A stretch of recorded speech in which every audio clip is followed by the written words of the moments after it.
কুমিল্লার চৌদ্দগ্রাম উপজেলার গুণবতী ইউনিয়নের কারির দোকান থেকে সলেমান মোড় পর্যন্ত প্রায় 2.5 কিলোমিটার এই রাস্তাটি এখন চলাচলের অযোগ্য। এক যুগেরও বেশি সময় ধরে কোনো সংস্কার না হওয়ায় এটি এখন স্থানীয়দের জন্য এক বিশাল দুর্ভোগের কারণ। বাগেরথাম, আলিয়ারা, অষ্টগ্রাম, মদনপুর সহ আশপাশের প্রায় 10 থেকে 11,000 মানুষ প্রতিদিন এই রাস্তা ব্যবহার করেন। বর্ষাকালে রাস্তার গর্তগুলো পানিতে ভরে যাওয়ায় ঝুঁকি আরও বেড়ে যায়।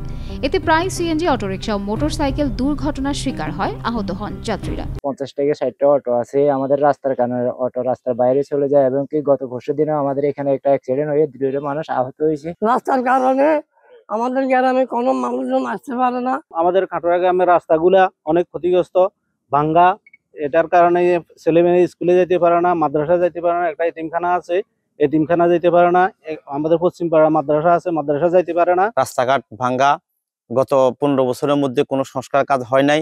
আমরা চৌদ্দগ্রামের যারা সংশ্লিষ্ট কর্তৃপক্ষকে আবেদন জানাচ্ছি আমাদের রাস্তাগুলা সংস্কার করার জন্য। স্থানীয়দের অভিযোগ, রাস্তাটি সংস্কারের জন্য একাধিকবার সংশ্লিষ্ট দপ্তরে আবেদন করা হয়েছে, কিন্তু কোনো কার্যকর পদক্ষেপ নেওয়া হয়নি। তবে এই বিষয়ে চৌদ্দগ্রাম উপজেলার প্রকৌশলী নুরুজ্জামান জানান, দ্রুতই এই সমস্যার সমাধান করা হবে। খাটোরা গ্রাম্য সড়ক, এটি আমাদের চৌদ্দগ্রামের গুণবতী ইউনিয়নে অবস্থিত।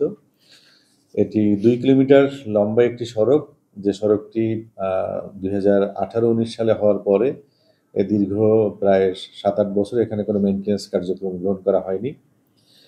তো যদিও আমরা দেখেছি রাস্তাটি অনেক খানাখন্দ হয়েছে, তো সেই কারণেই আমাদের সম্প্রতি যে একটি প্রকল্প হচ্ছে সিআইডিপি প্রকল্প, অর্থাৎ কুমিল্লা ইমপ্রুভমেন্ট ডেভেলপমেন্ট প্রজেক্ট, সেই প্রজেক্টে আমরা এই রাস্তাটি মানে মেইনটেনেন্স করার জন্য প্রস্তাব করেছি।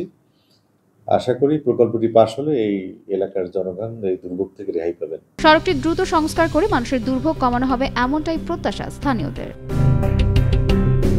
নাজনীন নিসা, আনন্দ টিভি।